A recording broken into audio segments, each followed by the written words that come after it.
এবং জার্মানের হিটলার, তাদের কারণেই দ্বিতীয় বিশ্বযুদ্ধ হয়েছিল 1940-এর দশক, যে যুদ্ধে প্রায় 700 লক্ষ 7 কোটি মানুষ প্রাণ হারায়, শত শত গ্রাম শহর ধ্বংস হয়, আর সংখ্যালঘু ইহুদি জাতির 60 লক্ষ ইহুদিকে কনসেন্ট্রেশন ক্যাম্পে গুলি খরচ না করে গর্তের মধ্যে ঢুকিয়ে বিষাক্ত দোয়া দিয়ে তাদের হত্যা করা হয়। এই হলো ফেসিবাদ।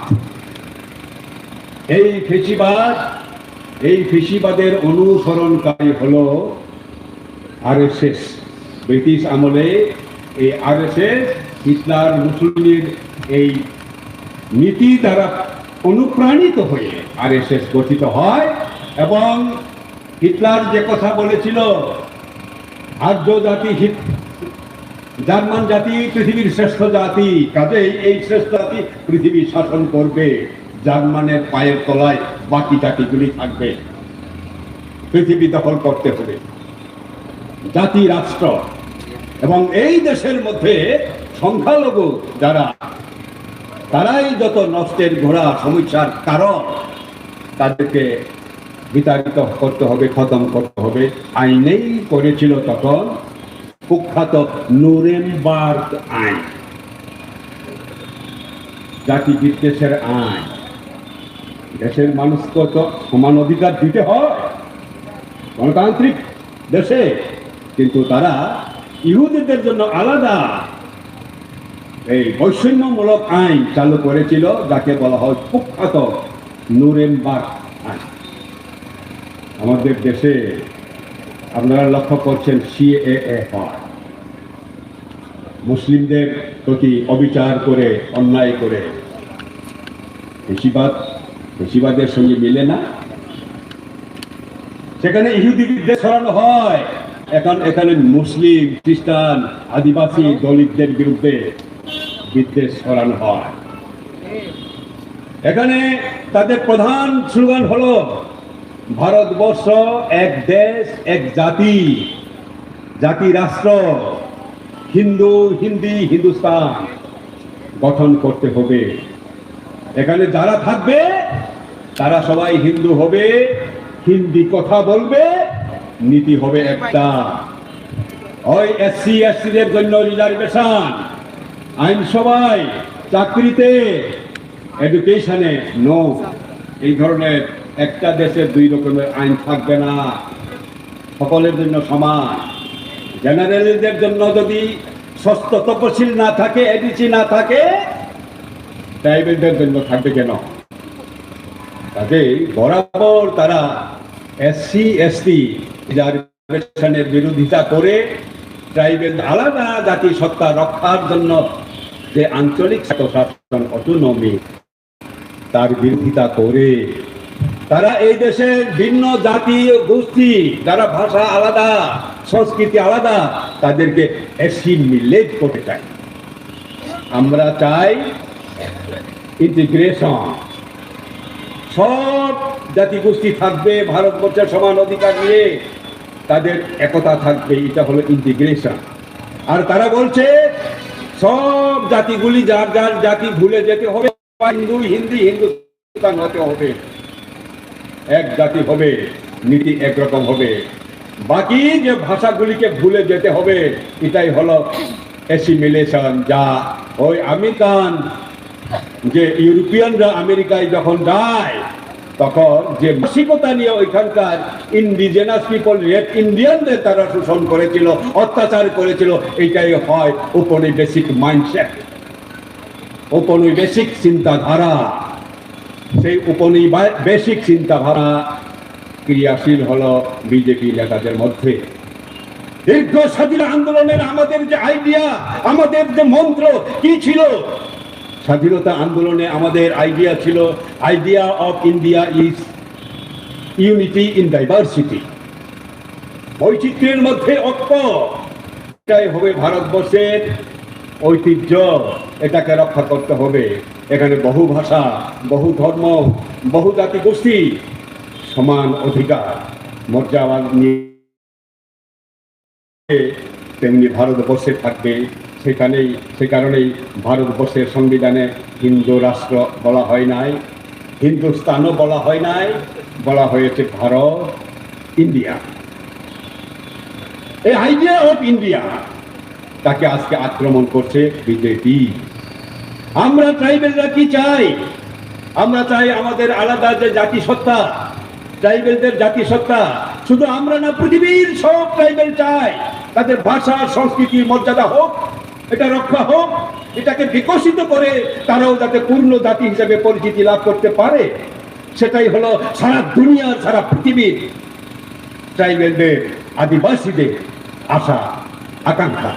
আর সেই জায়গায় বিজেপির আশা আকাঙ্ক্ষা হলো, বিজেপির এই চিন্তাধারা হলো, বিচারধারা হলো, তাদের নীতি আদর্শ হলো অ্যাসিমিলেশন। সব ট্রাইবেলদের ভাষাগুলি ভুলিয়ে দাও। কেন রোমান হরফ না, দেবনাগরী হতে হবে, দেবনাগরী মানে হিন্দি হতে হবে। কেন বলছে? আজকে বাংলাও সহ্য হয় না, তারা বাংলাভাষী মানে বাংলাদেশি বলছে।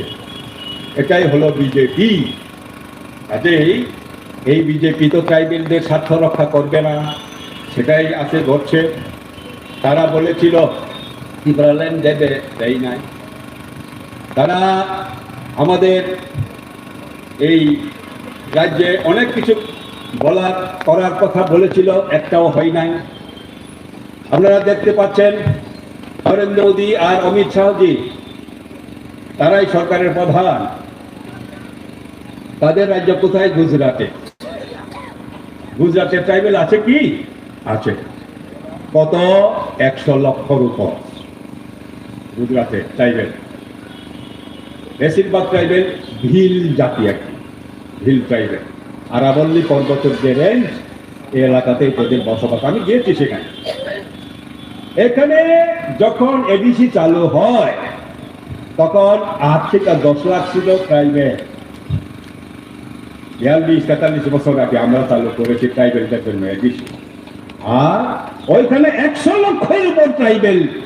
ওই বিজেপি প্রধানমন্ত্রীর রাজ্য গুজরাটে আজও তাদের সাহিত্য শাসন হলো না, আজও তাদের ভাষা সংস্কৃতির কোনো মর্যাদা হলো না। এটাই হলো বিজেপির দৃষ্টিভঙ্গি। তারা চাকরিতে এসসি এসটি রিজার্ভেশন চায় না, সেই কারণেই নিউ লিবারেল ইকোনমিক পলিসি চালু করে আরো বেশি বেপরোয়া ভাবে আজকে সবকিছুকে প্রাইভেট করছে, প্রাইভেটের হাতে তুলে দিচ্ছে। কেন? প্রাইভেট হলে সেখানে আর রিজার্ভেশন থাকে না। Privatisation means D reservation. SC সমস্ত বাজেট তারা কমিয়ে দিয়েছে। রেগাতে সবচেয়ে বেশি উপকৃত হয় ট্রাইবেল অংশের মানুষ। এখানে বামফ্রন্ট থাকার সময় আমরা 150 দিনও কাজ দিয়েছি ট্রাইবেল এলাকায় বছরে।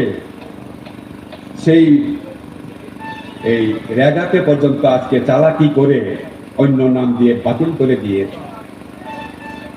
বনাধিকার আইন যুগ যুগ ধরে ট্রাইবেলদের প্রতি অবিচার হয়েছে। বনাঞ্চলে তারা বসবাস করে, যেখানে যুগ যুগ ধরে তারা বসবাস করে, সেই জমির মালিক, সেই জঙ্গলের মালিক, সেই জলের মালিক ট্রাইবেলরা হতে পারলো না। ভারতবর্ষে হাজার হাজার ট্রাইবেলকে উচ্ছেদ করে ডেভেলপমেন্টের কাজ করা হয়েছে। কংগ্রেস পিরিয়ডে এই রাজ্যেও দেখেছি দম্বর প্রজেক্ট হয়েছে, হাজার হাজার ট্রাইবেলকে বিনা ক্ষতিপূরণে উচ্ছেদ করা হয়েছিল। আমাদের এই রাজ্যেও এই যে যুগ যুগ ধরে ট্রাইবেলদের উপর যে অবিচার হয়েছে, তার অবসানের জন্য প্রথম ইউপিএ সরকারের সময় বামপন্থীরা দাবি করেছিল ইউপিএ সরকারের কাছে, যেহেতু বামপন্থীদের সাপোর্টের উপর সরকারটা চলছিল, ট্রাইবেলদের এই অধিকার দিতে হবে জল, জমি, জঙ্গলে। ফরেস্ট রাইট হয়েছে বনাধিকার। আর এই বিজেপি সরকার আসার পর এই বনাধিকার আইনকে ফরেস্ট কনজারভেশন অ্যাক্ট সংশোধন করে এটাকে প্রায় অকেজো, দুর্বল, যে কোনো সময় ফরেস্ট পাট্টা তারা ইচ্ছা করলে বাতিল করতে পারে, এই ধরনের আইনে পরিণত করলো। প্রচন্ড ট্রাইবেল বিরোধী সিদ্ধান্ত। এই বিজেপি যতদিন ক্ষমতায় থাকবে ততদিন কোনো রকমভাবে ট্রাইবেলের উন্নয়ন ঘটানো সম্ভব নয়। ট্রাইবেলের উন্নয়ন যদি চায় তাহলে বিজেপিকে ক্ষমতা থেকে হটাতে হবে। আর আমাদের দুর্ভাগ্য এই রাজ্যে এই বিজেপিকে ডেকে এনে বিজেপিকে সেবা করে বিজেপিকে পূজা করে নাকি ট্রাইবেলদের উন্নতি করতে পারবে। হলো না তো, ত্রিপুরামথা পারল না তো, স্কুল বন্ধ হয়ে যায়, ল্যান্ড প্রোটেকশনের যে ব্যবস্থা বামফ্রন্ট করেছিল ল্যান্ড অ্যালটমেন্ট কমিটি সেগুলো বাতিল হয়ে যায়, এমনকি আমার গ্রামের প্রধান চেয়ারম্যান নির্বাচনের আমার জনগণের এডিসি জনগণের যে অধিকার সেটা পর্যন্ত হরণ হয়ে যায়। 5 বছরেও আর ভিলেজ কমিটি নির্বাচন হলো না। এরকম ভাবে এডিসিতে আজকে চরম একটা অভাব আমরা লক্ষ্য করছি। আর কিছু নেতা ফুলে ফেপে কয়েকদিনের মধ্যে আঙ্গুল ফুলে কলা গাছ হতেও আমরা দেখছি। দুর্ভিক্ষের পদধ্বনি আমরা দেখতে শুনতে পাচ্ছি এডিসি এলাকায়। মা তার প্রিয়তম সন্তানকে বিক্রি করছে অভাবের কারণেই। ট্রাইবেল ভাই আত্মহত্যা করছে ফাঁসিতে ঝুলে বিষ খেয়ে। এটা তো ত্রিপুরার চিত্র ছিল না। সারা ভারতবর্ষে যখন হাজার হাজার মানুষ কৃষক আত্মহত্যা করে তখন আমাদের রাজ্যে একটাও এই ধরনের ঘটনা ঘটতো না। আমরা ভিখারি মুক্ত রাজ্য গঠন করতে সক্ষম হয়েছিলাম। সেই জায়গায় আজকে পথে পথে ভিখারি আবার আমরা দেখতে পাচ্ছি। এভাবে চলতে দেওয়া যায় না। এখানে আমাদের সামনে আমাদের প্রাক্তন সিএম এডিসি উপস্থিত হয়েছেন। ওনাকে আমি রিকোয়েস্ট করছি, উনি আরো ভালো জানেন এডিসিতে কি চলছে সেগুলো বলার জন্য। সেই কারণেই বলছি এই মথা, এই আইপিএফটি এবং বিজেপি কোন রকম ভাবেই আমরা যে লক্ষ্যে যে উদ্দেশ্যে এডিসি গঠন করেছিলাম তাকে রক্ষা করতে পারবে না। তারা ধ্বংস করছে। একে রক্ষা করার জন্য বামফ্রন্টকে আবার ফিরিয়ে আনতে হবে। এটা শুধু ট্রাইবেলের উন্নয়নের জন্য না, গোটা ত্রিপুরা রাজ্যের উন্নয়নের জন্য এই কাজ আমাদের করতে হবে। আমরা যারা ভোট নাই এডিসি এলাকায় তাদেরকেও মনে করতে হবে আমার দায়িত্ব আছে। সঠিক মানুষরা যাতে এডিসির পরিচালনার দায়িত্বে আসতে পারে। কাজেই ভোট না দিতে পারলেও নৈতিক সমর্থন দিয়ে বিভিন্নভাবে ওই এলাকার নির্বাচক মণ্ডলীকে আমরা সাহায্যে এগিয়ে আসার জন্য ত্রিপুরা রাজ্যের সমস্ত গণতান্ত্রিক মানুষের কাছে আহ্বান জানিয়ে আবারও আমি আপনাদের নমস্কার জানিয়ে আবার আমাদের প্রার্থীদের বিপুল বুথে জয়যুক্ত করার আবেদন জানিয়ে আমি আমার বক্তব্য শেষ করছি। ইনকলাব জিন্দাবাদ।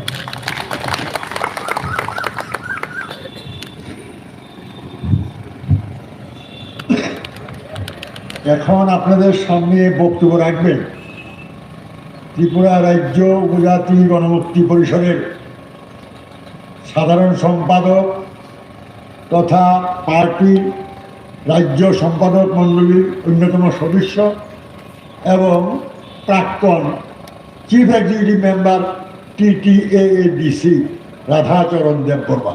ওনাকে ওনার বক্তব্য রাখার জন্য আমি আহ্বান জানাই।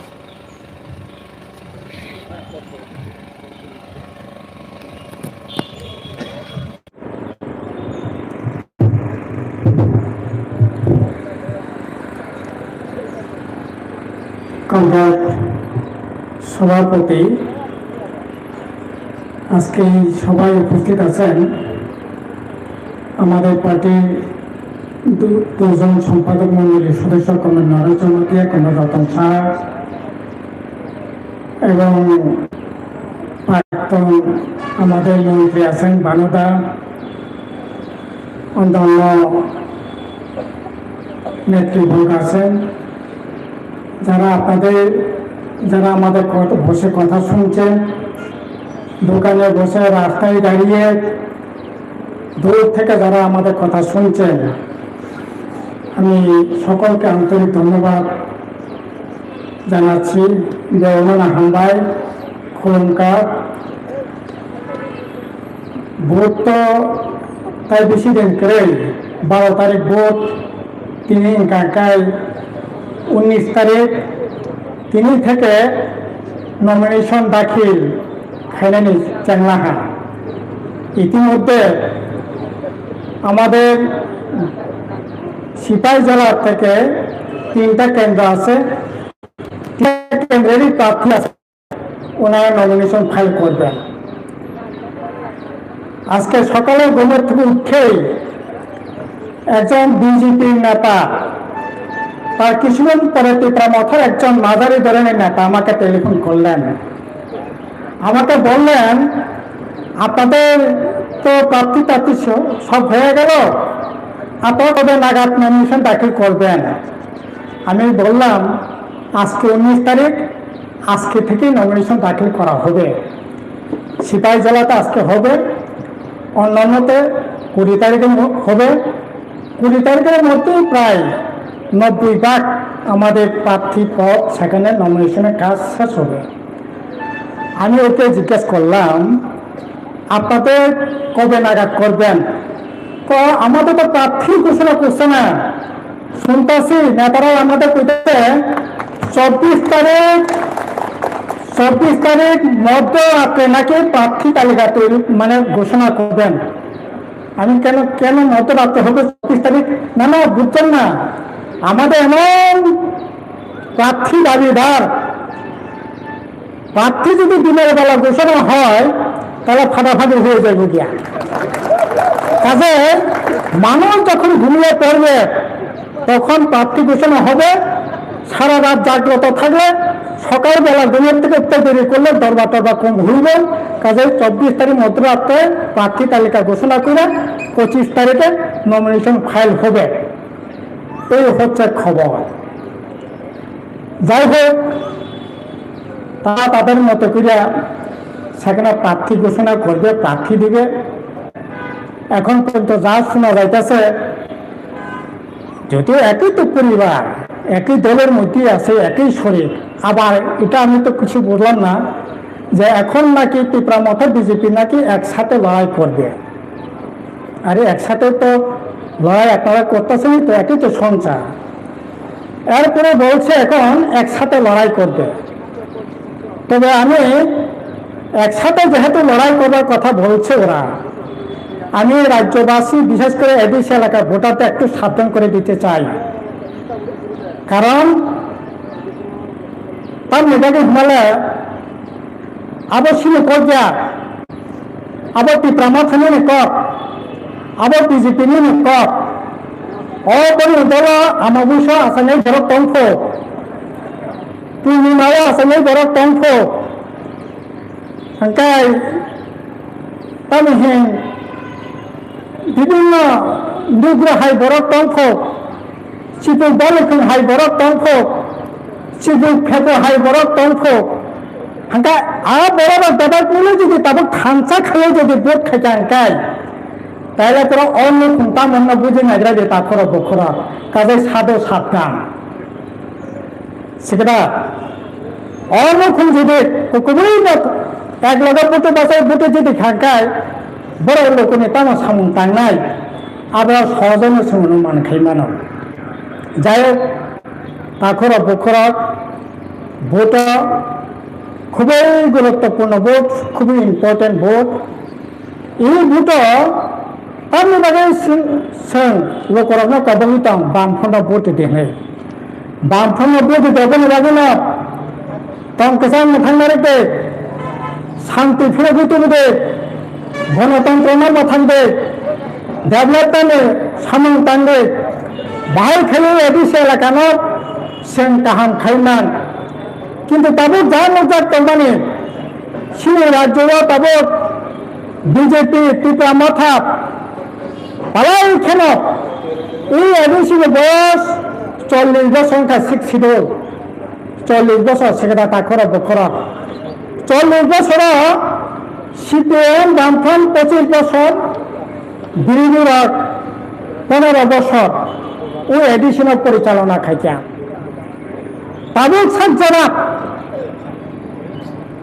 সবচেয়ে যদি খারাপ প্রশাসন ওয়াস একেবারে সবচেয়ে বেশি থাকার যদি প্রশাসন তখনকায় তাদের টিপ্রামথানি প্রশাসন মংসা সামন করে মংসা পরিকল্পনা করে আরে করেই করে নিলেই মানব, কিন্তু যে তলানো পর্যন্ত ফালাই চালাইয়ে বন্ধ হয়ে চালাইয়ে অবহাইত সচন কোনো দিনেই রাখো।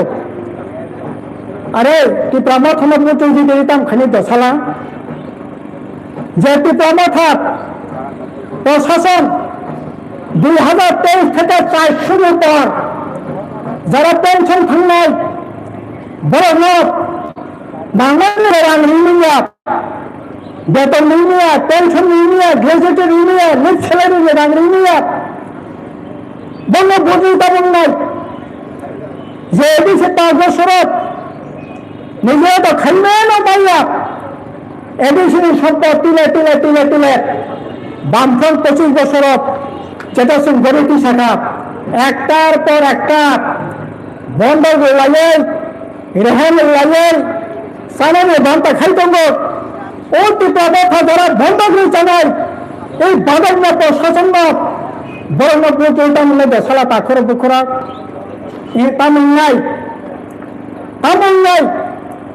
সিংহ লাগাব এটি সাহায্য করলে বড় ভীষণ ডকুমেন্ট খেলে তামহে সুইজারল্যান্ড সম্মত এটি সাহায্য করানো তিনি সুইজারল্যান্ড এডিশনে তিনি বজাগাত লাং থাকা তা খরব খরব যে এডিশনত সিংহবাগ তরিকে সাধারণ চেষ্টা খেতে তিনি একটার পর একটা এডিশন সম্পত্তি রেহাই মেলালে বান পাংখাত সিংহবাগা তালহেন নারোয়া পাংখাই পুলিশ লস এখন টাটা কোম্পানির হাতে 30 বছরের জন্য বন্ধক দিয়ে রেখেছে।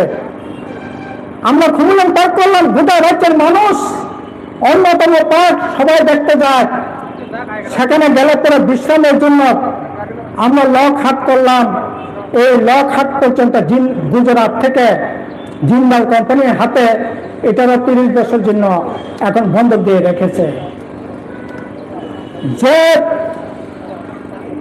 আপনার ওই খুমুল হেডকোয়ার্টারে এখন 3টা কলেজ আছে, আমরাই খুলেছি।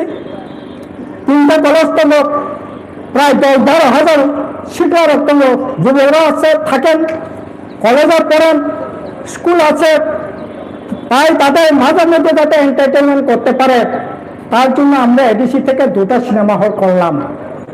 এই সিনেমা হল এখন ওই আগরতলা রূপসী হলের মালিক আমাদের মুখ্যমন্ত্রী কি আত্মীয় নাকি লাগে এসআর গ্রুপ, ওই এসআর গ্রুপের কাছে নাকি এখন 30 বছরের জন্য বন্ধ। এডিসিতে প্রায় 500-700 গাড়ি আছে এডিসি হেডকোয়ার্টারে।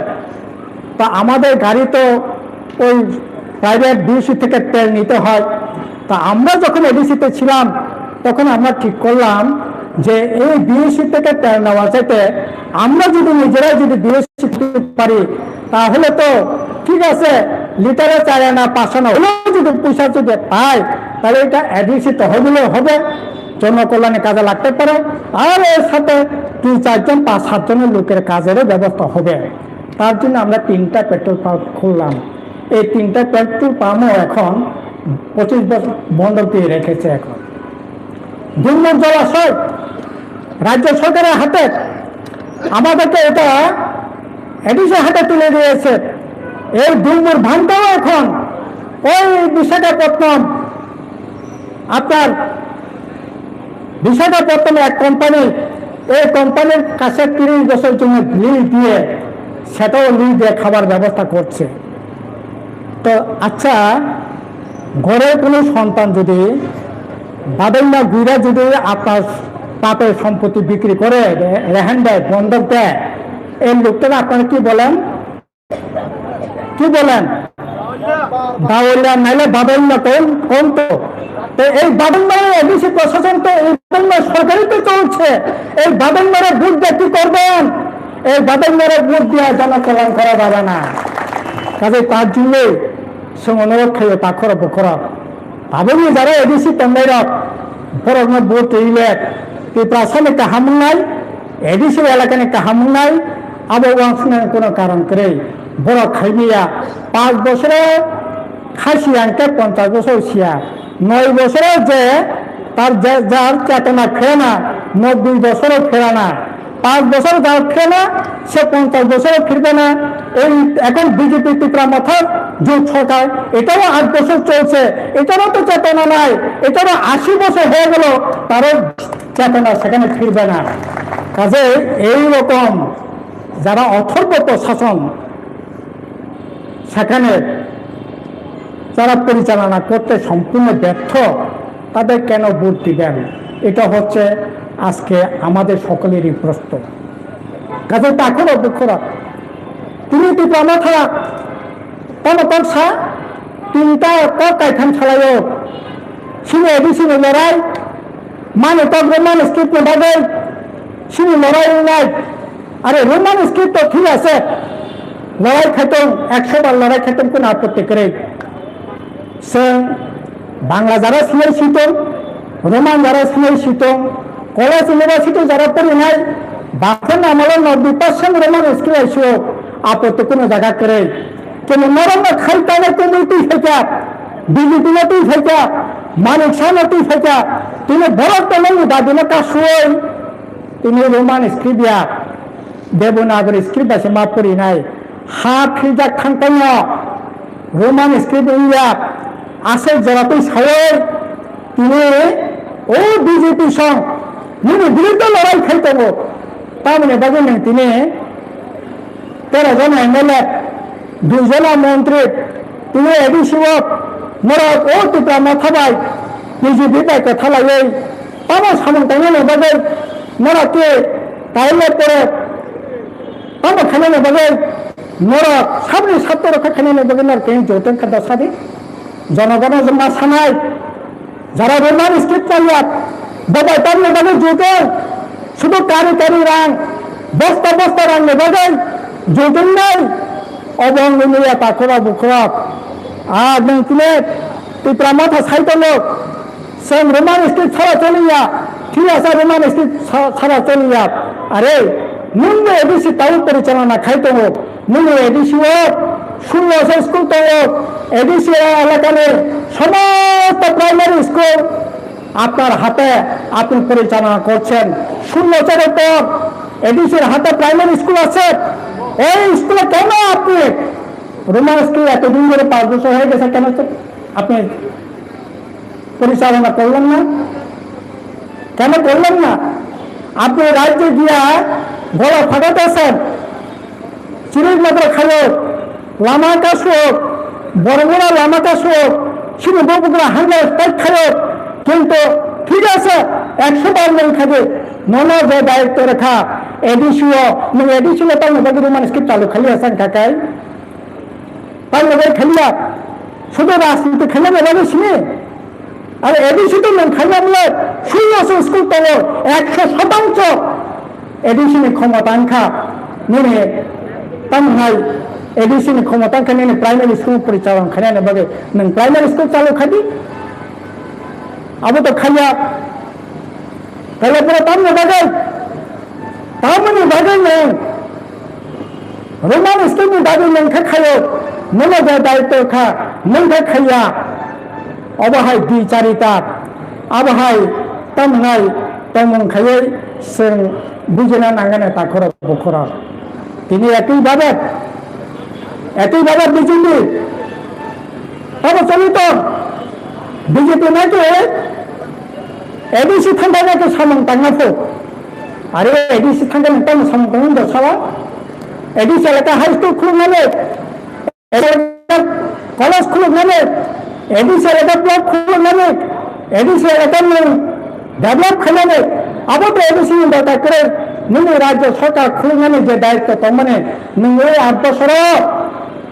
এই 8 বছর কয়টা স্কুল খুলুকা কয়টা কলেজ খুলুকা কয়টা অফিস আদালত খুলুকা কয়টা হাসপাতাল খুলুকা ওই 8 বছর আমি জানার বাগে মিলিটারি সংগঠন করতে সালাতা করে বুকরা তিনি বিশ্রাম বাজার বৃহস্পতিবার রোববার আগে ওষুধ পাইয়া বিশ্রাম বাজার ওষুধ পাইয়া চারিদিক থেকে বরক এই বিশ্রাম প্রথম লাগে তিনি ব্যায়াম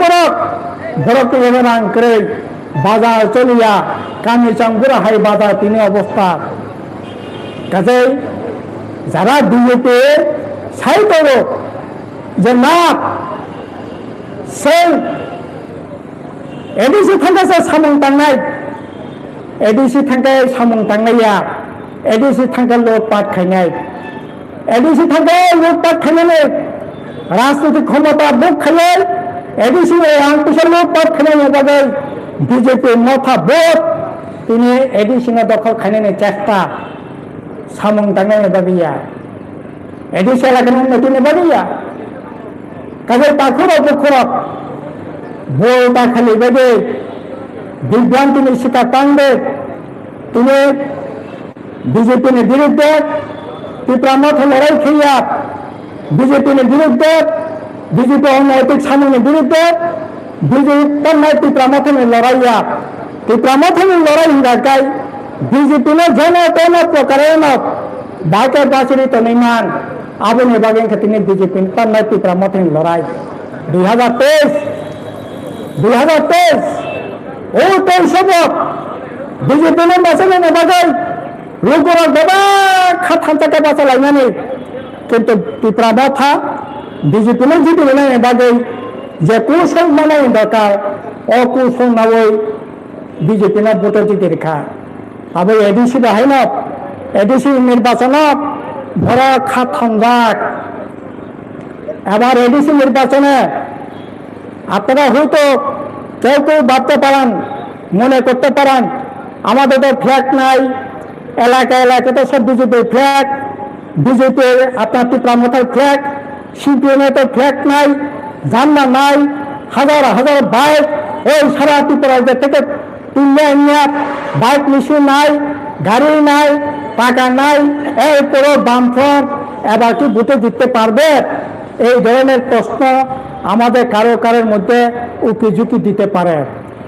আপনাদের আমি বলছি এবার এডিসি নির্বাচনে আপনারা এখানে যারা বয়স্করা আছেন তাদের আপনারা একটু স্মরণ করে যদি দেখেন তাহলে আপনারা মানে এটা বুঝতে পারবেন 1978 সালে বামফ্রন্ট সরকার 1975 সালে জরুরি অবস্থা আমাদের রাজ্যের নৃপেন চক্রবর্তী থেকে আরম্ভ করিয়া বীরেন দত্ত নৃপেন চক্রবর্তী অভিযান দেববর্মা দীনেশ দেববর্মা সুদীন্দ্র দেববর্মা একমাত্র দর্শক বাদের সব নেতা কর্মীদের ত্রিপুরা রাজ্যের জেলখানায় নয় বেলুরের জেলখানা হাজারেবাগের জেলখানায় 1-2 বছর ধরে ওই সেখানে কারারুদ্ধ করে রাখা হয়েছিল তারপর জরুরি অবস্থা ঘোষণা করা হলো নির্বাচন ঘোষণা করা হলো 3 মাস আগে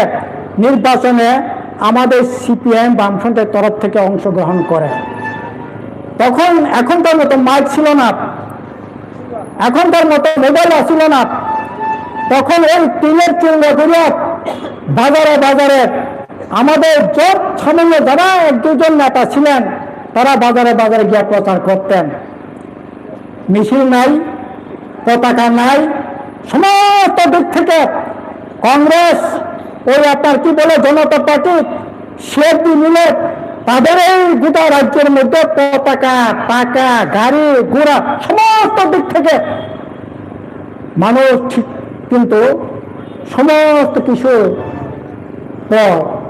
আমাদের ফ্ল্যাগ ছিল না কোনো জায়গায় এজেন্টও ছিল না কিন্তু 78 সালে ভোট হয়েছে দেখা গেছে সিপিএম এর ভোট আর গণ্য শেষ করতে পারা নাই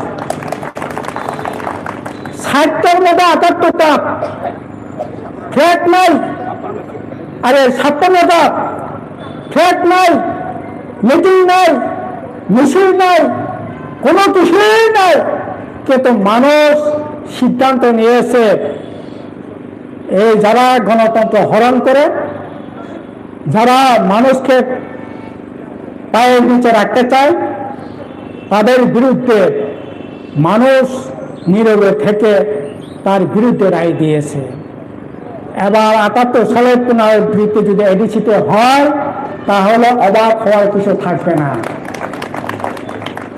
পাথরও কথা কয়, বুঝলেন নি? নদী, পাথর, বন, জঙ্গল সবাই কথা কয়। শুধু এখন এডিসে এলাকার মানুষ মনে মনে কথা কইতেছে, এ কি হলো, কোথা অন্ত চির বসন্ত, আমি বসন্ত মরি।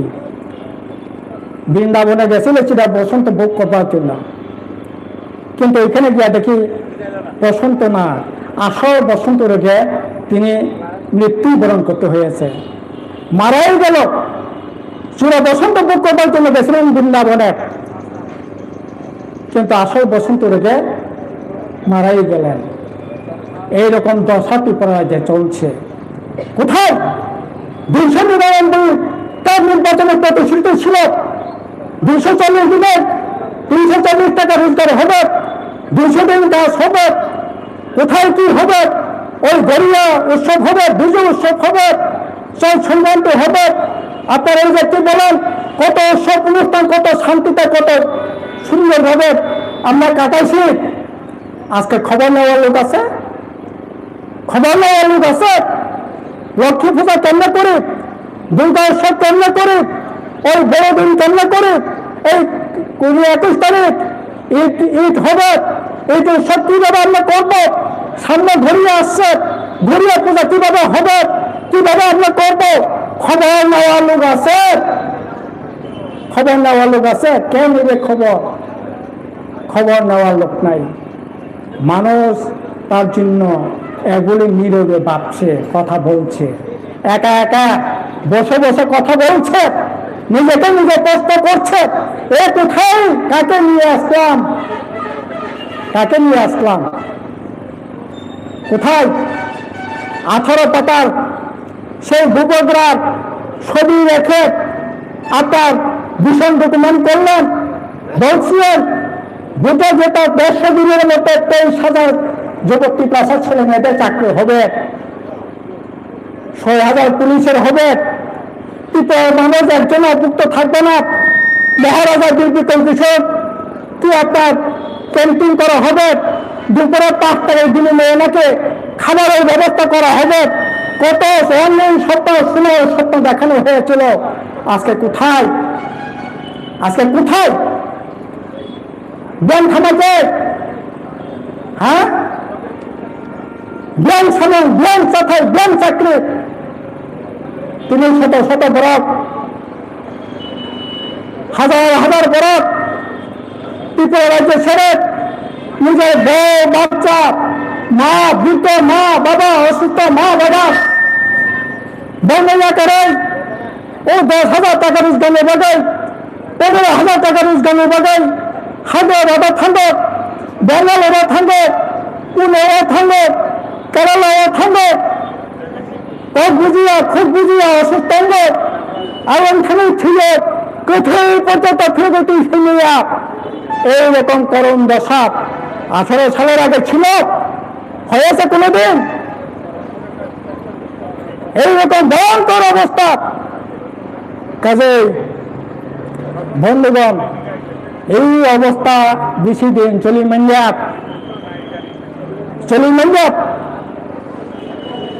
আর ত্রিপুরা মাথা বিজেপি আরে তমাবো জ্ঞান সামান্য কক শোনায়, জ্ঞান চাথানি কক শোনায়, জ্ঞান রোজগানি কক শোনায়, অকক করে খানা বলে নেতা মন্ত্রী সালফাতে বুলাই নেবে তগলাই নেবে, কেন ভর্তি কালচার তিনি আমদানি খেলে গেছে সলা। আর নেতারা সে লামা ফুরেন নাই, তিনি লামা ফুরেন কক করে, কাজেই তা খরব এইরকম অবস্থা বেশি দিন চলি মেঞ্জাব হবে না, বাগে ফাগে সেম এই অবস্থানের পরিবর্তনে বাগে না। জোর একটা ডাক্তার নেই দরকার, জোর একটা ডাক্তার নেই দরকার, ও ডাক্তার নেই বাগে না। ফাইনাল 12 তারিখ এপ্রিল বেবাটন কয়নাই সিনে বামফ্রন্টনি প্রার্থী, সিপিএমনি প্রার্থী বরত্ন শেখা মতো হাতুকরিব ভোট হই বিএসকে ই জেলাও 3টা সম্পূর্ণ ভোট তাকে সব পাঠ দङ Ainop Porokit Murasing, Yango Brinda Daburma, Brojo Daburma, Benila Daburma, Bogna Kabang Bote, Joyuto Kanene Havan Naragay, Angani Kokia Sabane Orana Mataka, Enkla Jindabad, CPM Jindabad.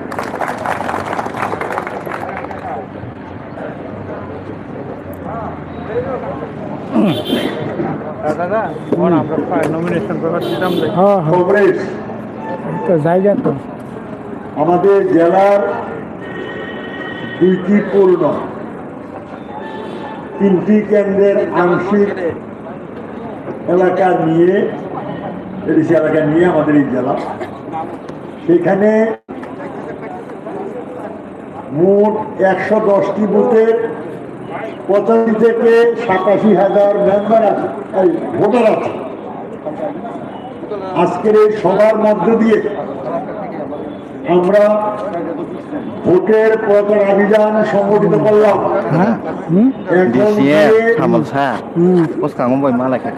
এখন 18টা অঞ্চল কমিটি এলাকা, পার্টি অঞ্চল কমিটি এলাকার 110টি বুথে আপনারা প্রচার অভিযান কালকে থেকে শুরু করবেন। মাঝখানে একদিন ঈদ আছে, ওই দিন বাদ দিয়ে বাকি প্রচার অভিযান করবেন। আজকে বিকাল 3টার মধ্যে আমাদের জেলা থেকে 3 জন প্রার্থী মনোনয়ন জমা দেবেন। 17 পেকুয়ার জেলার ব্রজ কুমার দেববর্মা, 18 টাকার জেলার বেনিলাল দেববর্মা এবং 19 আমতলী গোলাঘাটির বৃন্দারানী দেববর্মা। আমাদের পরিচয় করানো হয়েছে। এখন আর বেশি আলোচনার প্রশ্ন না, তবে একটা কথা, 2000 আর 2021 সালের এডিসি ভোটে আঞ্চলিক দল তীব্রমাথা একটা বিজেপি বিরোধী ভূমিকা নিয়ে মানুষের ভোট আদায় করেছে, কিন্তু 23-এর পরেই তারা বিরোধী দলে বসে রাতারাতি শাসক দলে রূপান্তরিত হয়ে গেল। 2 জন মন্ত্রী এডিসি এলাকাতে ঘন ঘন বিজেপি এবং তীব্রমাথার মারদাঙ্গা এগুলো চলছিল। বিধানসভা শুরু হয়েছে 13 মার্চ। 16 তারিখে হঠাৎ আমরা শুনলাম বিধানসভা ফেলে অনিমেষ দেববর্মা দিল্লি চলে গেছে। তারপর দেখলাম মুখ্যমন্ত্রী চলে গেছে বিধানসভা চলাকালীন। তারপর দেখলাম প্রদ্যোৎ কিশোর দেববর্মা দিল্লি চলে গেছে। সেখান থেকে ফিরে আসলো। ফিরে আসার পর শুনছি এডিসিতে তীব্রমাথার যত সিট আছে এই আসনে নাকি তারা লড়বে, আর বিজেপির যত আসন আছে এই আসনেই সমঝোতার ভিত্তিতে লড়বে। তাইলে সরাসরি তাদের আতাত এখন সামনে আসলো। 23-এ আসেনি, 21 সালে আসেনি। তাই ভোটারদের বিভ্রান্তি করার সুযোগ ছিল, এখন ভোটারদের বিভ্রান্ত করার কোনো সুযোগ নাই। তাই পরিষ্কার বিজেপি তীব্রমাথা একটা ফ্রন্ট, তার বিরুদ্ধে বাম ফ্রন্টের লড়াই। 2 ফ্রন্টের লড়াই আদর্শগতভাবে, আর 2 ফ্রন্ট।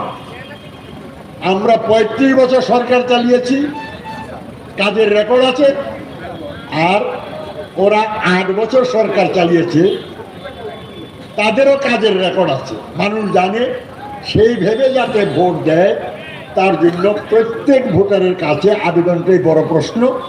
কতটা বড় জনসভা হলো কি হলো এটা প্রশ্ন না, প্রত্যেক ভোটারের কাছে যেতে হবে। হয় বাম ফ্রন্ট, আর না হলে অত্যাচারী ফ্রন্ট। ওই ফ্রন্ট হলো অত্যাচারী ফ্রন্ট, আর এটা হলো জনদরদী বাম ফ্রন্ট। কোন ফ্রন্টে আপনি যাবেন আপনি ঠিক করুন। এই প্রচার কর্মীরা নিয়ে যাবেন। তাই আজকে নমিনেশন দিনে জেলা থেকে সবাইকে ডেকে এনে আমরা সরাসরি এই বার্তা দিয়ে দিলাম। আবার দেখা হবে ভোটের পরে। আবার দেখেন, হিন্দু হিন্দু করে, হিন্দু ধর্মের কত পূজা, কত অনুষ্ঠান। ভোট ঘোষণা করলো রাজ্য নির্বাচন কমিশন, বিজেপি সরকার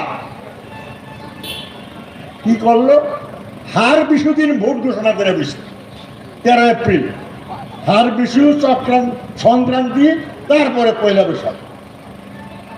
যখন এটা খবর হলো তারপরে তাড়াতাড়ি, পেছনে যাওয়ার সুবিধা নাই, কারণ দিন শেষ, একটা নির্দিষ্ট দিনের মধ্যে শপথ নিতে হবে, তাই একদিন এগিয়ে এখন 12 এপ্রিল, 13 এপ্রিল না, কিন্তু হার বিশুর আগের দিন ভোট হবে, সেইভাবে প্রস্তুতি নেবেন। এই আবেদন রেখে আজকে সবার কাজ এখানেই সমাপ্ত।